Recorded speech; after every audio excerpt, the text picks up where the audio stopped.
Bueno, nos había retirado la plataforma. Vamos a continuar con el video.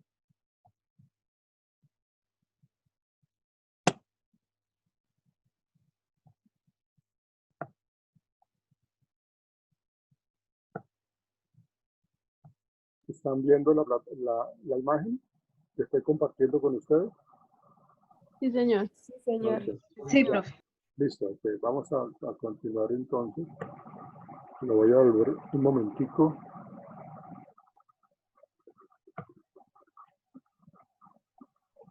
Por el culpable de dicha situación. La calidad de la indemnización o el rigor del castigo estaba establecido en el Código de Hammurabi, creado en el año 2100 a.C. Este código unificaba la ley de los pueblos babilonios, mostrando sus deberes y derechos en la sociedad.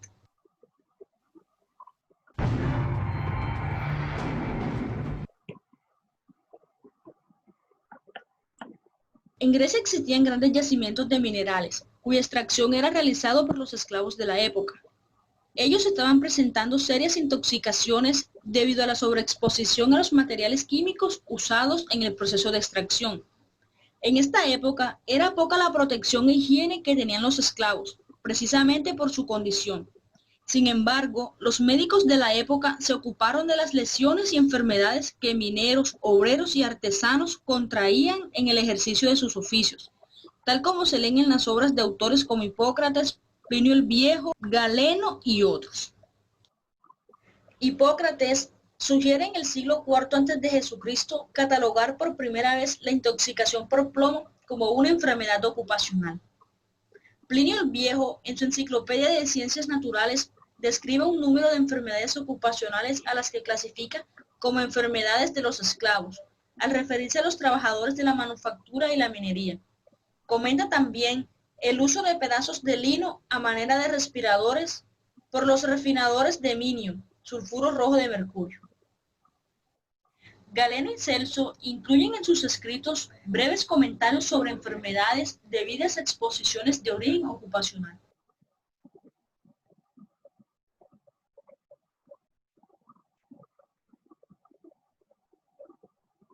Roma no aportó mucho en el aspecto de la salud ocupacional por ser un estado en el cual el trabajo fue hecho exclusivamente por esclavos. Sin embargo, legisló en relación con la salud pública en beneficio de sus ciudadanos, protegiéndolos y tomando medidas contra las plagas y enfermedades que afectaban a las urbes. Se observa cómo en muchas civilizaciones antiguas, especialmente Roma, nacen agrupaciones o asociaciones de personas para protegerse, ya sea de las calamidades, accidentes, muertes, etc., sin ser organizadas por el Estado y con un carácter voluntario de personas que se unen en busca de ayuda mutua.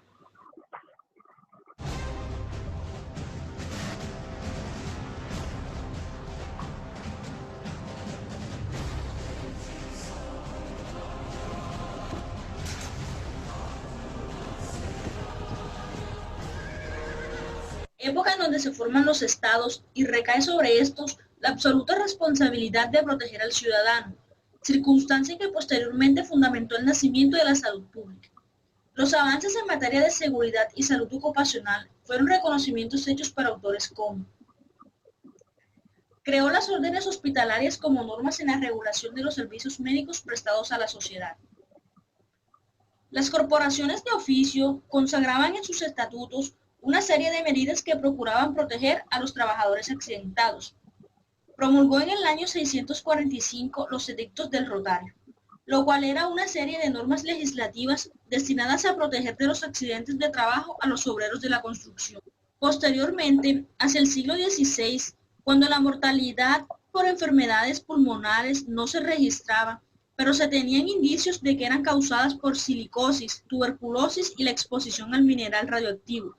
Se publican entonces las investigaciones de autores como, en el año 1556, escribe la Re metálica, reconocimiento que la aspiración de algunas partículas producían asma y ulceraciones en los pulmones. Describe cómo en algunas zonas mineras, en los montes Cárpatos, las mujeres llegaban a casarse hasta 7 veces por la corta duración de la vida de sus maridos, debido a las inclemencias del trabajo. En el año 1560 publicó una obra titulada La tisis y otras enfermedades de los mineros, donde describió varias neumonicosis y se dice que posiblemente él mismo murió a causa de una de ellas, debido a que durante su infancia trabajó por más de 15 años en una mina. Finalmente, Avicena escribió el Canon de la Medicina, basado en el razonamiento, donde trata desde la definición de medicina y su campo de acción hasta dosificación y preparación de remedios. Su preocupación era la protección de la salud del ser humano, en especial la de los trabajadores.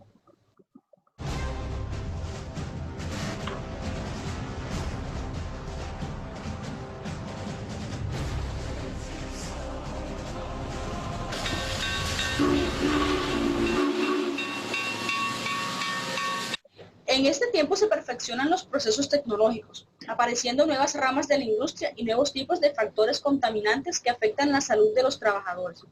También se dignifica el trabajo expresado por la revolución industrial, y en países como Inglaterra se presentan adelantos en seguridad industrial, implementándose entre otras medidas las visitas a los centros de trabajo por funcionarios del Estado, denominados hasta entonces inspectores.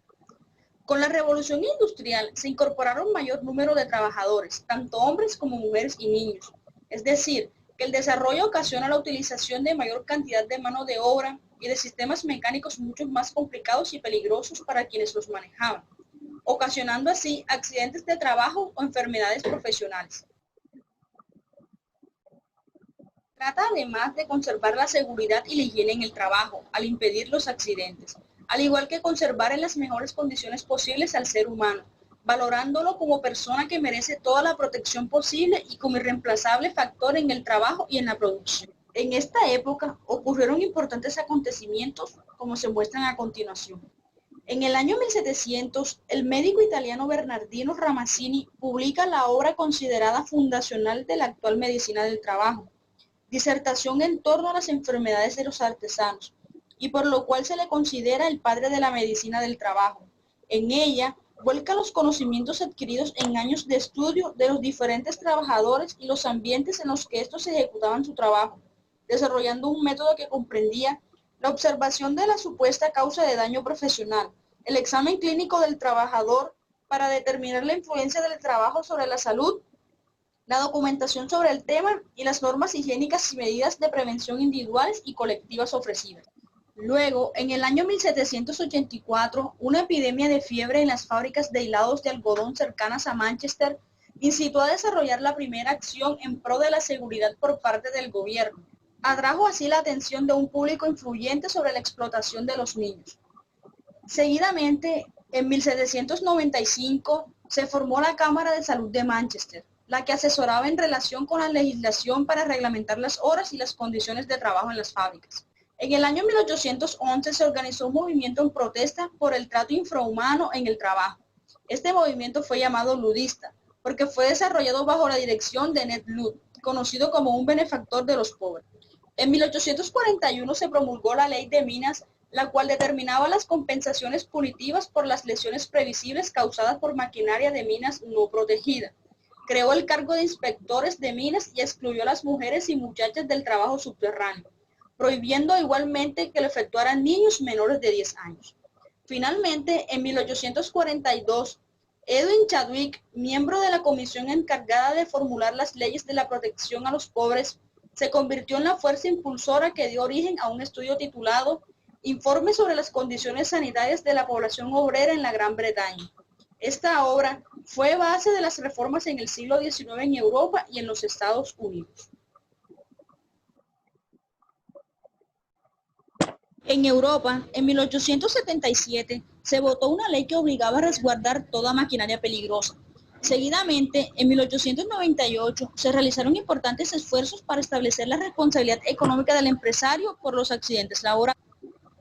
En la Edad Moderna, no solo se mostró interés por el aspecto legal asociado a la realización de los trabajos, sino también al lado técnico, experimentando así sensibles avances.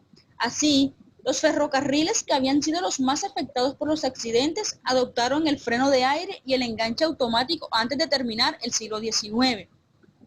En la primera mitad del siglo XX, esta misma área, asociada a la siderúrgica, comenzaron a poner en práctica los primeros programas sistemáticos de seguridad a gran escala. En 1906, importantes magnates de la industria realizan aportes significativos al área de la seguridad industrial. Es muestra de ello que el empresario Elbert Gary, presidente de la United Steel Corporation, indica que sus empresas filiales procuren al máximo llevar a cabo esfuerzos cuantos sean posibles para evitar que sus trabajadores sufran lesiones. Hacia 1911 se aprobó en el estado de Wisconsin, Estados Unidos, la primera ley que plasmaba la obligación de indemnizar al trabajador. A partir de entonces se promulgaron leyes similares. En este mismo año, la AISEC lanzó la consigna de convocar un Congreso de Seguridad Industrial. El resultado de este llamamiento fue el primer Congreso de Seguridad Cooperativa, celebrado en Milwaukee en 1902, en el que se acordó traer al año siguiente una nueva reunión en la ciudad de Nueva York. De esta segunda conferencia surgió el Consejo Nacional de Seguridad Industrial. Poco después cambió el nombre por el de Consejo Nacional de Seguridad, ampliándose sus objetivos para hacerlos extensivos a todos los aspectos implicados en la preservación de accidentes. Hacia 1918 aparece la primera escuela, Harvard, quien es la que se encarga de otorgar un diploma en higiene industrial. En 1919, la medicina hace un aporte significativo a la medicina del trabajo, por lo cual aparece la Organización Internacional del Trabajo, quien aúna la acción de gobiernos, empleadores y trabajadores de los países miembros con el objetivo de impulsar la justicia social y mejorar las condiciones de vida y de trabajo en el mundo. En la década del 20 comienza a introducirse en Argentina el consultorio de fábrica, encontrando en Salta los antecedentes del primero de ellos a manos de una empresa privada. Luego, en 1934, se fundó la Sociedad Argentina de la Medicina, del Deporte y del Trabajo.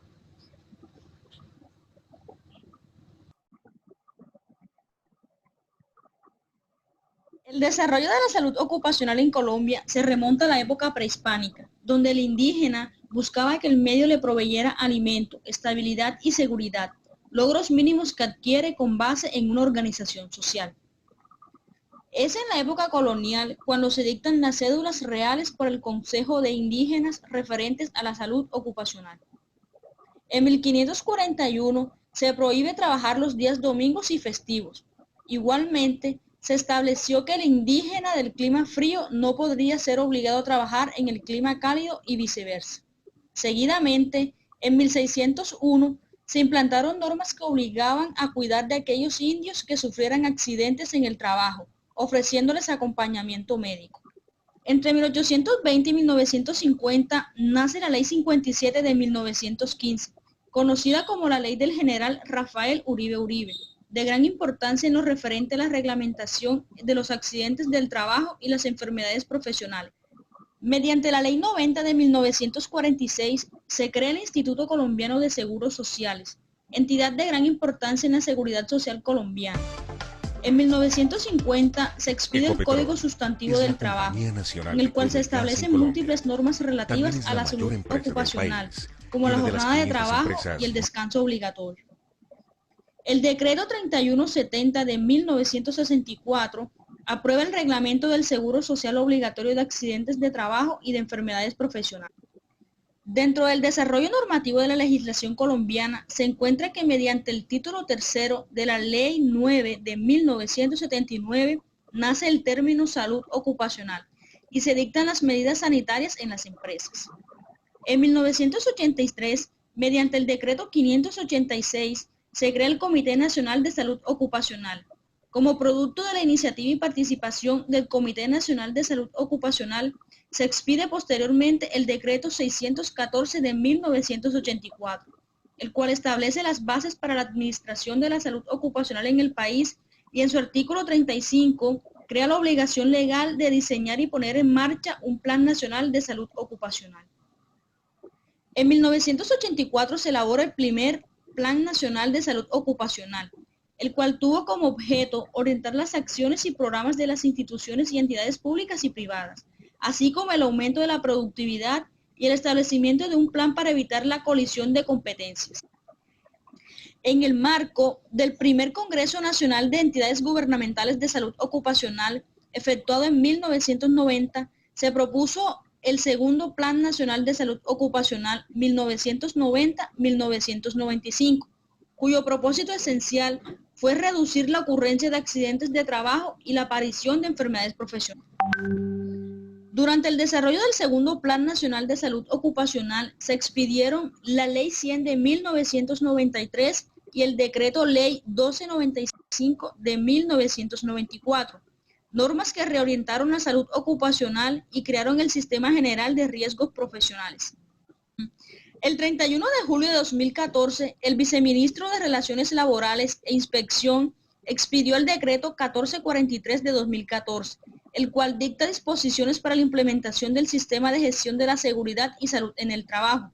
Finalmente, el 5 de agosto de 2014 se firmó el Decreto 1447, mediante el cual el Ministerio del Trabajo estableció el nuevo grupo de enfermedades que entraron a ser reconocidas como labores en el país, indicando que se ha actualizado teniendo en cuenta las necesidades que actualmente se dan en Colombia y en el resto del mundo.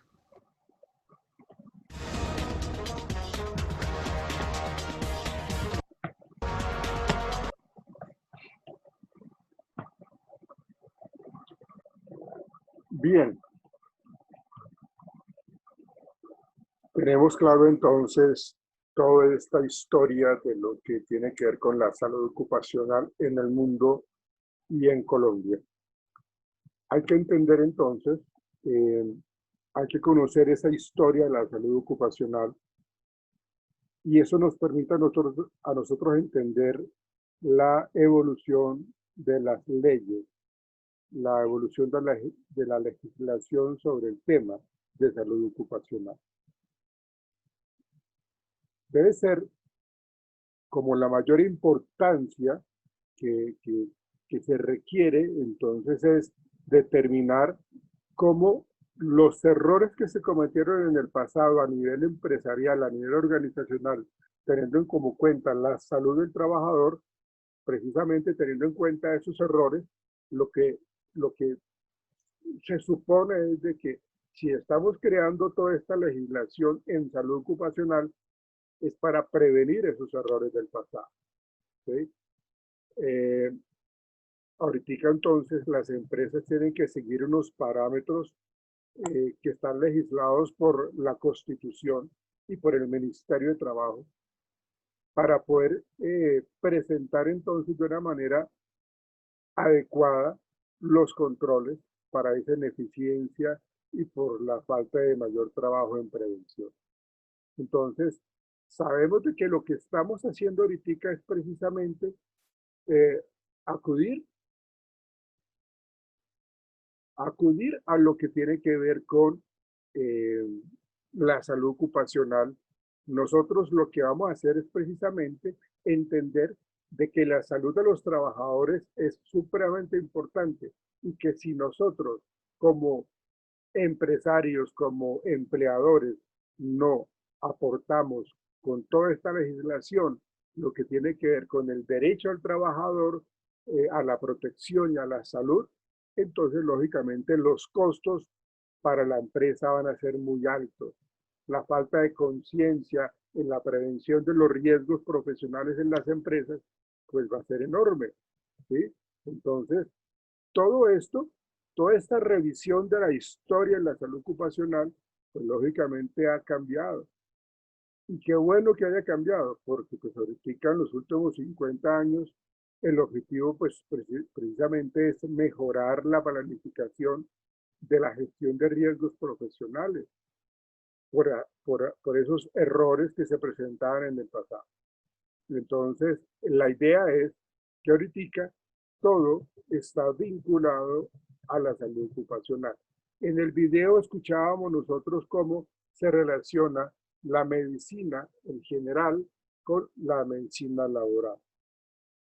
Precisamente porque las empresas se han dado cuenta cómo sus trabajadores han entrado en unas circunstancias supremamente negativas a nivel de su salud emocional y su salud física. Miren lo que está pasando ahorita con el COVID. Cómo el COVID, la pandemia, nos ha hecho generar una serie de cambios a nivel laboral, a nivel social. Todo ha tenido que adaptarse con respecto a esta pandemia. Entonces, en ese sentido, las empresas requieren específicamente manejar el tema de seguridad en el trabajo. ¿Cómo debe hacer para las personas que trabajan en salud? ¿Cómo deben manejar los médicos, las enfermeras, todas las personas que están en el primer frente de atención a las personas con COVID? ¿Cómo es ese protocolo? ¿Qué es lo que tienen que hacer las empresas, el gobierno mismo con el tema de la seguridad y la salud en el trabajo? Entonces, aparece entonces la ley 57 de 1915, conocida, y nos lo decía del video, como la ley Uribe, sobre accidentalidad laboral y enfermedades profesionales. ¿Qué es lo que han hecho los médicos hoy día? Todo el área, el personal de la salud, todos los que están inmersos en esto, ¿qué han tenido que hacer? Aislarse, tener unas nuevas condiciones de vida, pues, lógicamente temporal, pero han tenido que adaptarse a eso.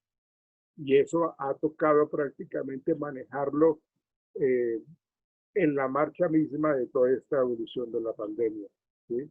Porque está relacionada con la salud del trabajador, con la salud ocupacional en el país. Entonces, fíjense ustedes que ese retraso en el establecimiento de la normatividad lo que hace lógicamente es generar pues dificultades, ¿sí? ¿Cuál es la situación? Que se necesita manejar la seguridad de los trabajadores.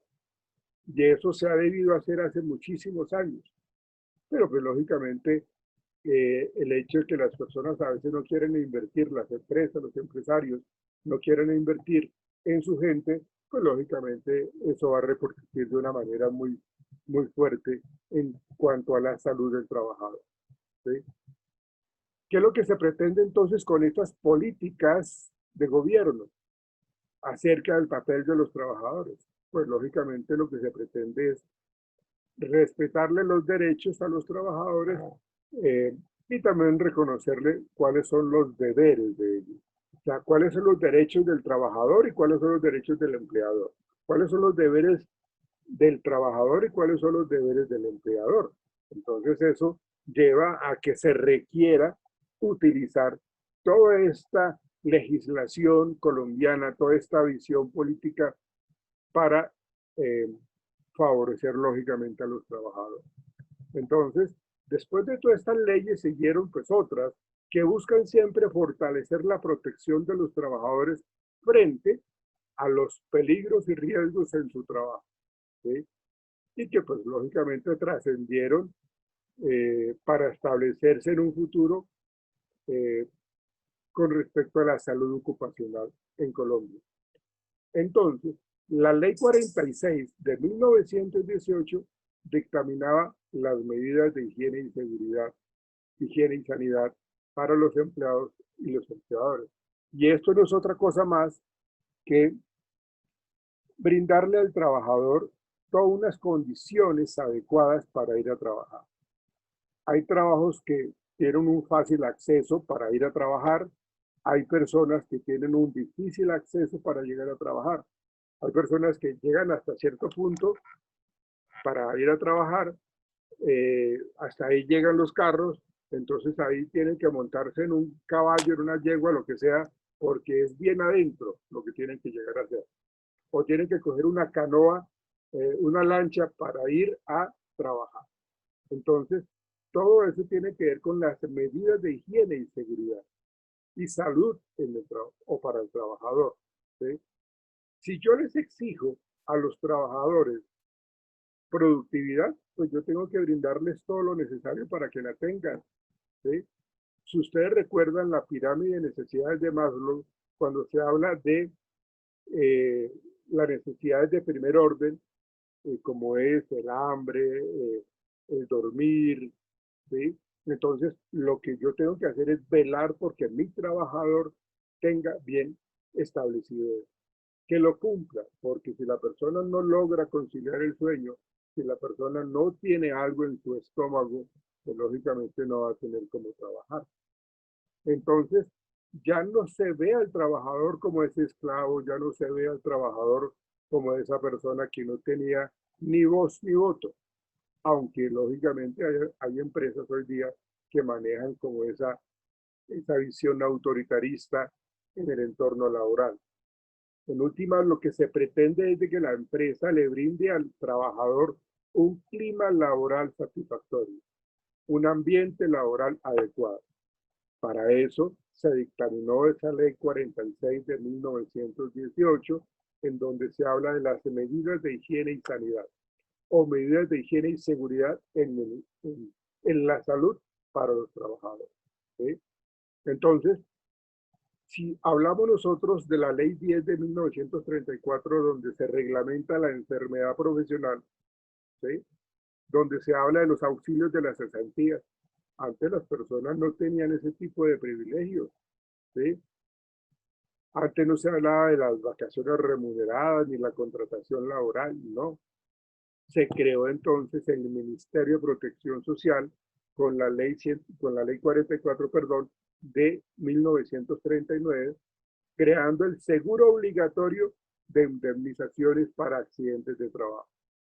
Por eso es que es tan importante todos los fundamentos del Código Sustantivo del Trabajo, todo lo que implica los derechos del trabajador, lógicamente también sus deberes, pero implica todo eso para poder generar en ellos pues una calidad de vida laboral adecuada, y eso repercute positivamente en la vida laboral y en la productividad. Entonces fíjense ustedes que las bases de la salud ocupacional en Colombia fueron aprobadas en el año 1945, por lo cual se promulgan las disposiciones relativas a las convenciones de trabajo, a las asociaciones profesionales, a los conflictos colectivos. Fíjense que ya las personas se agremiaron, se agruparon para poder defender sus derechos como trabajadores, ¿sí? Entonces, todo eso tiene que ver en especial con los asuntos del trabajo, ¿sí? Entonces, se generaron, pues, lógicamente un gran movimiento en el ámbito de la salud ocupacional en Colombia, en donde la Ley 90 se crea, ayuda a crear o se genera el Instituto de Seguros Sociales con el objetivo de prestar servicios de salud y pensiones a los trabajadores colombianos. Entonces, estos servicios de salud lo que pretenden entonces es decirle al trabajador, vea, si usted tiene una serie de malestar causado por el trabajo, pues vaya al médico a ver qué le dice el médico. Y se empieza a dar entonces las incapacidades laborales, ¿sí? Porque es que recuerden ustedes que cuando uno ingresa a una empresa, la empresa tiene obligatoriamente que hacer un examen médico de ingreso para determinar, y eso ayuda muchísimo para evitar demandas o para ganar demandas del Ministerio de Trabajo, ¿sí?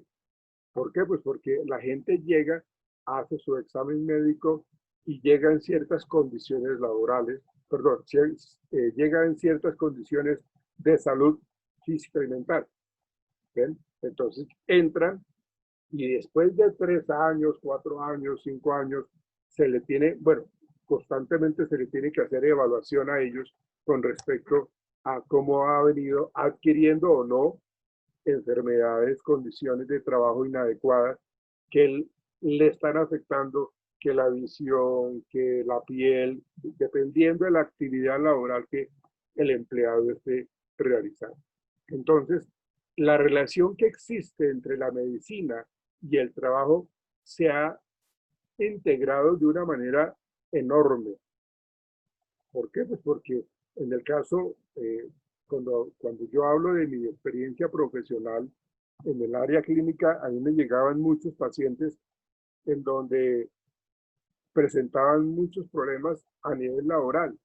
Se presentaba el matoneo, se presentaba el estrés laboral. Ahorita vamos a mirar ese tema del estrés laboral. Pero se presentaban unas condiciones laborales supremamente negativas. Malas relaciones con los directivos, mala relación con los compañeros. Como estoy hablando de los docentes del magisterio, la relación entre los profesores y los estudiantes era supremamente negativa porque los estudiantes eran muy agresivos, eran supremamente irreverentes, eran muy groseros. Entonces eso exacerbaba los niveles de estrés en los trabajadores.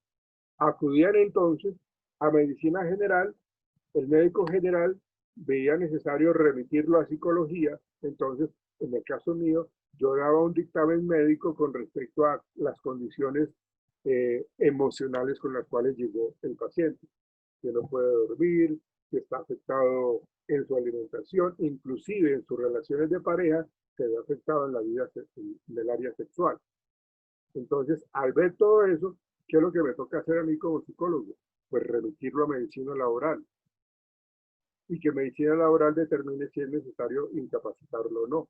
Y las incapacidades son largas, son de 15 días, 20 días, son largas y pues lógicamente genera pues como la necesidad de que se evalúe las condiciones laborales donde está trabajando la persona para que se hagan las correcciones del caso. O sea, todo tiene que ver eh, con la medicina y la higiene industrial, ¿sí? Entonces, todo ese tipo de aspectos lleva a que inclusive las empresas privadas y públicas tengan entonces una serie de pensamientos mucho más ligados a el bienestar del trabajador, ¿sí? Entonces, todos estos temas, bueno, ya creo que ahorita nos va a sacar la plataforma, permítanme que miro qué tiempo tenemos. Bueno, tenemos todavía 7 minutos para conversar. Si ustedes tienen alguna pregunta, por favor háganla. Lo que pasa es que a veces uno se mete tanto en el tema que no... Si ustedes tienen dudas, háganlas, por favor. Entonces, en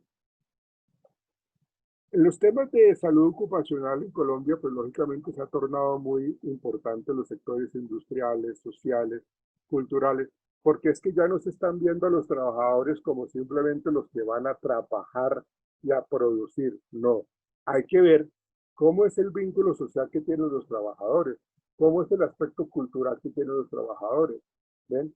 Cómo es inclusive el aspecto salarial. Eso quiere decir de que si yo estoy trabajando, ¿será que es justo la parte salarial con respecto a lo que yo hago o no? Entonces todo eso tiene que estar muy controlado con respecto a lo que tiene que ver con la salud ocupacional. Porque si existe un desequilibrio en cuanto a la remuneración económica, pues lógicamente pues el trabajador no se va a sentir motivado. Acuérdense que las personas cuando van a trabajar pues tienen que llegar al sitio en donde se sientan contentos, motivados, en donde realmente les gusta ir a trabajar, porque si no es así, pues lógicamente el ambiente laboral va a ser supremamente negativo. Entonces, lo que pretende la salud ocupacional con el Estado es la protección de los trabajadores. Y es muy cierto y muy válido esa relación, porque es que hablando del sector económico, si la empresa no produce, si las empresas, las organizaciones no producen, pues entonces el progreso social no se va a dar. Entonces fíjense cómo son de importante la gente que trabaja con nosotros, cómo son de importantes los colaboradores, los que trabajan con nosotros, y el objetivo de toda empresa, de todo empresario, de todo empleador, es velar por el bienestar de ellos. Hay muchas empresas que no lo hacen. Y al no hacerlo, pues se incurre en faltas que les acarrea una serie de multas y de sanciones por el Ministerio de Trabajo. Pero en última, lo que se pretende con la protección de los trabajadores es la garantía de un progreso en la sociedad, una garantía en un progreso en el sector económico que en últimas termine favoreciendo pues la economía del país. Eso es lo que tiene que hacerse, ¿sí? Entonces, toda esta situación de la salud de los trabajadores es una condición indispensable para el desarrollo. Fíjense lo que yo les estaba comentando ahorita. La salud de los trabajadores es una condición indispensable para el desarrollo socioeconómico de cualquier país. O sea, si no hay mano de obra, no hay evolución, no hay progreso.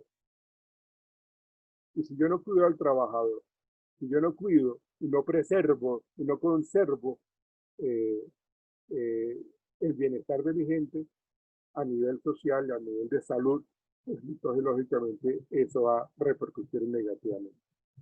Entonces fíjense cómo se generan este intercambio entre la productividad y el bienestar del trabajador. O sea, tiene que hacerlo de esa manera. O sea, el comportamiento de las empresas y los trabajadores tienen que ir muy a la mano, tienen que estar muy a la par, al mismo nivel, muy a la par con respecto a la calidad de vida de la población trabajadora en Colombia. Entonces, fíjense ustedes que eso lleva a que nosotros o las empresas vean al colaborador como alguien supremamente importante. A través entonces de la Ley 100 de 1993, se crea entonces el sistema, y el decreto ley 1295 del año 1994, se crea el Sistema General de Riesgos Profesionales, ¿sí? Precisamente para poder prever los accidentes de trabajo, para que la empresa ya tenga esa cultura de prevención de accidentes de trabajo, enfermedades profesionales. Como les decía ahorita, el estrés se ha convertido en una enfermedad profesional. Antes no se catalogaba como enfermedad profesional, ahora sí. La gente ahorita genera una serie de respuestas somáticas que están ligadas a la falta de capacidad que tiene la gente para afrontar situaciones de tensión que le generan en últimas estrés, ¿sí? ¿Qué es lo que hace entonces todos los riesgos profesionales? Generar entonces capacitación, generar entonces espacios de recreación, de esparcimiento, porque necesitan sacar a la gente de toda esa situación de tensión permanente. Entonces, lógicamente, eso es lo que tienen que trabajar.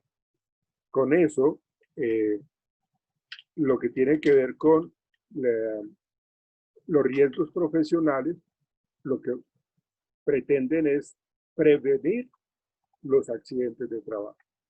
Entonces, ahí hay una situación muy interesante cuando hablamos de los modelos de la atención médica, porque el médico, como les decía ahorita, pues genera un diagnóstico y un tratamiento, ¿sí? Y entonces se da la incapacidad, se da las indemnizaciones, lo que sea, pero pues eso ha sido creado en el Instituto, lo que era antes el Instituto de Seguro Social, y conlleva a que la gente pues tenga esa posibilidad de tener esa atención médica, con el propósito simplemente de mejorar la calidad de vida del trabajador, ¿sí?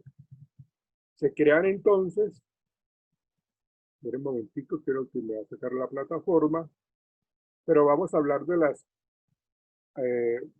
las entidades que están velando por esa protección al trabajador, como son las administradores de riesgos profesionales, las ARP. Pero vamos a mencionarlo ahorita una vez regresemos, porque pues me va a retirar la plataforma. Pero fíjense entonces cómo ha venido evolucionando y cómo es de importante esa relación entre las empresas y los trabajadores. De no hacerlo de esa manera, como les decía ahorita, incurren en errores, en fallas y en sanciones, en multas, porque el Ministerio de Trabajo está ahí atento a cómo se le está dando el bienestar